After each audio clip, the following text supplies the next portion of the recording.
3 ഉംറ ചെയ്താൽ ഹജ്ജിൻ്റെ കൂലി കിട്ടും എന്ന് പറയുന്നത് ശരിയാണോ? അതിൽ നിർബന്ധമായ ഹജ്ജ് വീടുന്ന പോലെ ആകുമോ? ചോദിച്ചിരിക്കുന്നത് സ്വാലിഹ ഹസനാണ്, കൊല്ലത്തുനിന്ന്. 3 ഉംറ ചെയ്താൽ ഹജ്ജിൻ്റെ കൂലി കിട്ടുമോ എന്ന് ചോദിച്ചാൽ, ഹജ്ജിൻ്റെ കൂലി കിട്ടുന്ന ധാരാളം കാര്യങ്ങളുണ്ട്. ഉമ്മാൻ്റെ മുഖത്തേക്ക് നോക്കിയിരുന്നാൽ ഹജ്ജിൻ്റെ കൂലി കിട്ടുമെന്ന് ഹദീസിലുണ്ട്. പാവങ്ങളെ സഹായിച്ചാൽ ഹജ്ജിൻ്റെ കൂലി കിട്ടുമെന്നുണ്ട്. കാഴ്ചയില്ലാത്ത മനുഷ്യൻ്റെ വിരൽത്തുമ്പ് പിടിച്ച് നടന്നു പോയാൽ അവന് ഹജ്ജിൻ്റെ കൂലി കിട്ടും എന്നൊക്കെ പറയുന്ന ധാരാളം ഹദീസുകളുണ്ട്. പക്ഷേ ഹജ്ജിൻ്റെ കൂലി കിട്ടുന്ന ഉംറയുടെ ധാരാളം സ്ഥലങ്ങളിൽ തന്നെ ഹജ്ജിൻ്റെ കൂലി കിട്ടുന്നതുണ്ട്. പക്ഷേ ഹജ്ജ് ഒരു മനുഷ്യന് നിർബന്ധമായാൽ അത് ഈ കൂലി കൊണ്ടങ്ങോട്ട് പരിഹരിക്കട്ടെ എന്ന് തീരുമാനിക്കരുത്. സൂറത്തുൽ ഇഖ്ലാസ് 3 പ്രാവശ്യം ഓതിയാൽ ഒരു ഖത്തം തീർത്ത കൂലിയാണ് കിട്ടുക എന്ന് പറഞ്ഞ് നമ്മൾ ഖത്തം ഓതേണ്ടതിന് പകരം 3 പ്രാവശ്യം സൂറത്തുൽ ഇഖ്ലാസ് ഓതിയാൽ പോലെ. അവിടെ ഇഖ്ലാസിൻ്റെ പ്രാധാന്യമാണ്. ഹജ്ജിൻ്റെ കൂലി കിട്ടും എന്ന് പറയുന്നതൊക്കെ ആ അമലിൻ്റെ പ്രാധാന്യത്തെയാണ് കാണിക്കുന്നത്. ഉമ്മാൻ്റെ മുഖത്തേക്ക് നോക്കിയിരിക്കും, അത് ഉമ്മാടെ മുഖത്തേക്ക് നോക്കുന്നതിൻ്റെ വലിപ്പം പറയാൻ മനസ്സിലായി. അപ്പോൾ ഹജ്ജ് നിർബന്ധമായ ഒരാൾ ഹജ്ജ് തന്നെ ചെയ്യണം.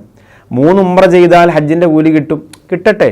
പക്ഷേ നിനക്ക് ഹജ്ജ് നിർബന്ധമാണെങ്കിൽ അതിന് ഉംറ പോരാ, ഹജ്ജ് തന്നെ ചെയ്യണം, ആ കടമ വീടണം. അതാണ് വിശദീകരിച്ചത്. അള്ളാഹു നമുക്ക് അറഫ നൃത്തം അള്ളാഹ് ഇഷ്ടപ്പെട്ട കബൂലായ രീതിയിൽ ചെയ്യാൻ അള്ളാഹു തൗഫീക്ക് തരട്ടെ. ഒരു മുസ്ലിം പള്ളിയുടെ മുൻപിൽ പെൺകുട്ടികളും മുതിർന്ന സ്ത്രീകളും ശരിക്കും പാട്ടും ഡാൻസുമായി ആടിത്തിമിർക്കുന്ന വീഡിയോ കാണുവാനിടയായി.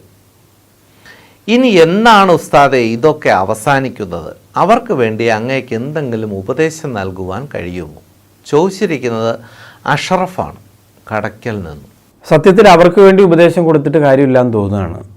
ഇനി വരുന്ന അതുപോലെ കളിക്കണമെന്ന് ആഗ്രഹിക്കുന്ന പെൺകുട്ടികളോട് ഉപദേശം കൊടുക്കാം.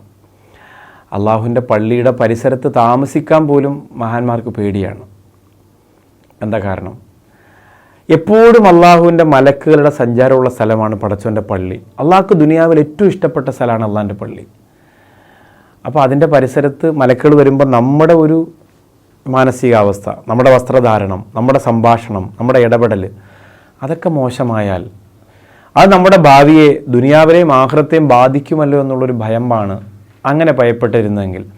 ഇന്ന് പള്ളിയുടെ മുമ്പിൽ ഇതിന് ഒരു ഭയവും നമുക്കില്ലാത്തത് അള്ളാഹുവിൽ നിന്നുള്ള വലിയ ശിക്ഷയ്ക്ക് കൂടി ഒരു കാരണമാണ്. അതുകൊണ്ട് ഒരിക്കലും അതിനെ സപ്പോർട്ട് ചെയ്യാൻ കഴിയില്ല. അതിന് ആരൊക്കെയാണ് അവസരം ഒരുക്കുന്നത് അവർക്കൊക്കെ അള്ളാഹുവിൻ്റെ വലിയ കോപം ഉണ്ടാവും, എന്ത് കാരണം പറഞ്ഞാലും. പള്ളിയുമായി ബന്ധപ്പെട്ട വിഷയത്തിൽ ജാഗ്രത വേണം, ശ്രദ്ധ വേണം. അള്ളാഹു കാത്തിരക്ഷിക്കട്ടെ.